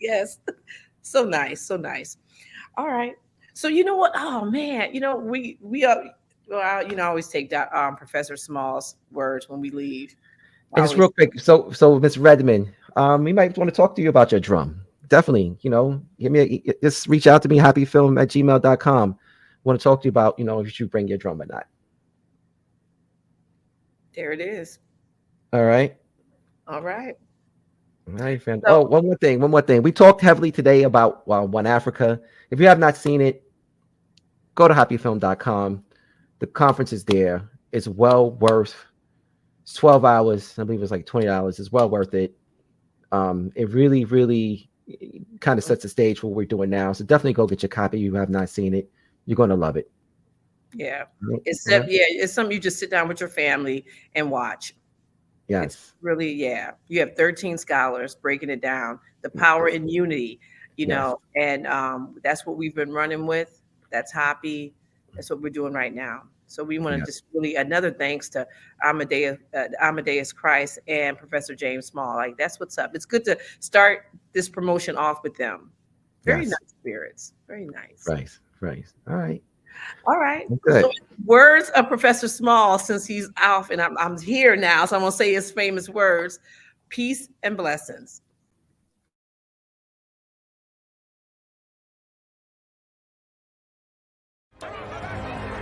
I don't know what we can talk about in this nation without talking about white superiority, honestly. Who defines the meaning of God also defines the relationship between economy and God. African Americans spent $1.3 trillion last year, making us the 16th wealthiest nation in the world.